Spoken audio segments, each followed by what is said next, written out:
गवाक्ष में आप सभी का स्वागत है। पिछली वीडियो में हमने बाल गोविंद भगत पाठ समझा था। आज इस पाठ के प्रश्न अभ्यास समझेंगे। तो शुरू करते हैं।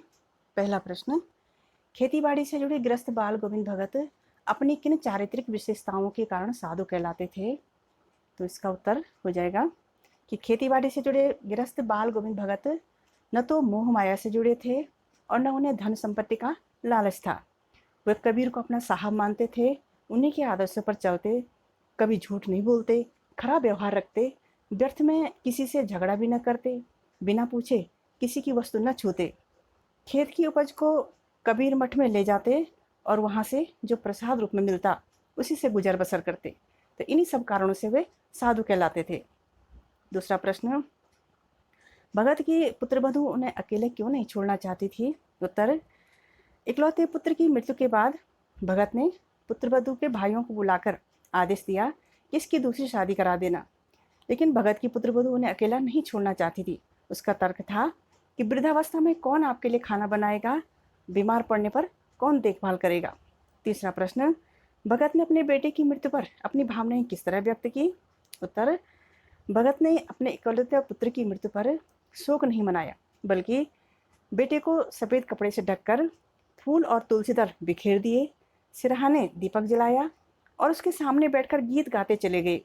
पुत्रवधू से भी रोने के लिए मना करते हुए कहा कि यह तो आनंद और उत्सव का दिन है, क्योंकि विरहिणी आत्मा परमात्मा के पास चली गई। चौथा प्रश्न, भगत के व्यक्तित्व और उनकी वेशभूषा का अपने शब्दों में चित्र प्रस्तुत कीजिए।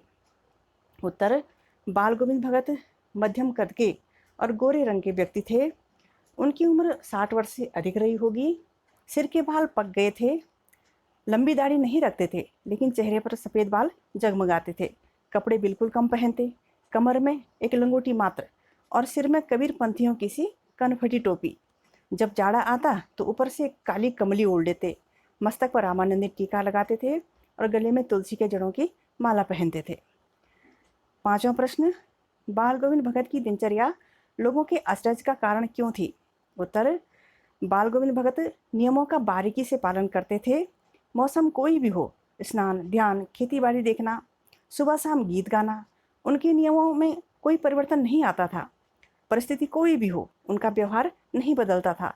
इस प्रकार वे साधु और गृहस्थ दोनों की दिनचर्या एक साथ निभाते थे। इसी कारण लोगों को अचरज होता था। छठवां प्रश्न, पाठ के आधार पर बाल गोविंद भगत के मधुर गायन की विशेषताएं बताइए। तो इसका उत्तर हो जाएगा कि भगत जी का कंठ मधुर था। वे मौसम के अनुकूल गीत गाते थे। आषाढ़ में खेतों में रोपाई करते समय उनका मधुर गायन बच्चे, स्त्रियां, हलवाई सभी को आनंदित करता। भादों में उनका संगीत अचानक चमकने वाली बिजली की तरह सबको चौंका देता। कार्तिक से फागुन तक प्रभाती गाते, जिसमें दांत किटकिटाने वाली ठंड में भी उनके मस्तक पर पसीना चमकने लगता और गर्मियों में उनका संगीत उमस भरी शाम को भी शीतल कर देता। सातवां प्रश्न, कुछ मार्मिक प्रसंगों के आधार पर यह दिखाई देता है कि बाल गोविंद भगत प्रचलित सामाजिक मान्यताओं को नहीं मानते थे। पाठ के आधार पर उन प्रसंगों का उल्लेख कीजिए। तो वे प्रसंग थे कि अपने बेटे की मृत्यु पर भगत ने शोक नहीं मनाया, बल्कि गीत गाए। उनका मानना था कि आत्मा परमात्मा के पास चली गई, इसलिए यह आनंद का विषय है। बेटे की चिता को अग्नि भी उन्होंने अपनी पुत्रवधू से दिलाई। श्राद्ध की अवधि पूरी होने पर पुत्रवधू के भाइयों को आदेश दिया इसकी दूसरी शादी करा देना। तो इन प्रसंगों से स्पष्ट है कि वे प्रचलित सामाजिक मान्यताओं को नहीं मानते थे। आठवां प्रश्न, धान की रोपाई के समय समूचे माहौल को भगत की स्वर लहरियां किस तरह चमत्कृत कर देती थी? उस माहौल का शब्द चित्र प्रस्तुत कीजिए। उत्तर, आषाढ़ के महीने रिमझिम वर्षा होती है। समूचा गांव खेतों में उतर पड़ा है। कहीं हल चल रहे हैं, कहीं रोपनी हो रही है। धान के पानी भरे खेतों में बच्चे उछल रहे हैं। औरतें कलेवा लेकर मेंढ पर बैठी हैं। आसमान बादलों से घिरा है। ठंडी पुरवाई चल रही है। ऐसे समय पर सबके कानों में एक स्वर तरंग झनकार सी कर उठी। यह कौन है, यह पूछना न पड़ेगा।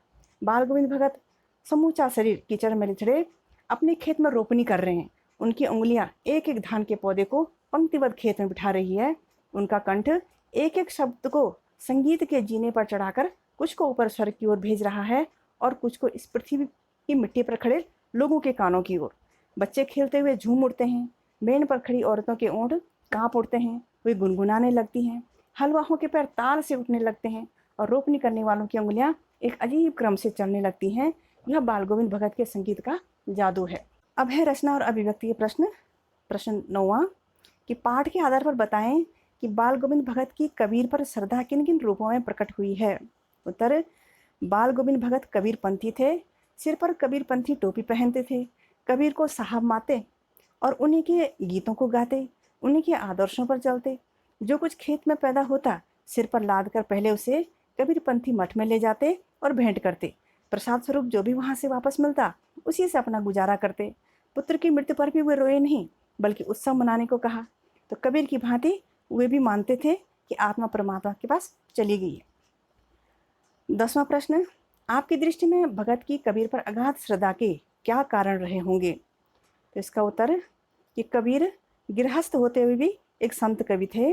वे धार्मिक कर्म कांडों में विश्वास नहीं रखते थे। धर्म और समाज में व्याप्त बुराइयों पर उन्होंने अनेक व्यंग्य किए हैं। कबीर ने निर्भयता से सामाजिक रूढ़ियों और आडंबरों का विरोध किया। कबीर स्पष्टवादी थे तथा मानव मूल्यों में विश्वास करते थे। तो इन्हीं कारणों से भगत की कबीर पर अगाध श्रद्धा रही होगी। 11वां प्रश्न, गांव का सामाजिक सांस्कृतिक परिवेश आषाढ़ चढ़ते ही उल्लास से क्यों भर जाता है।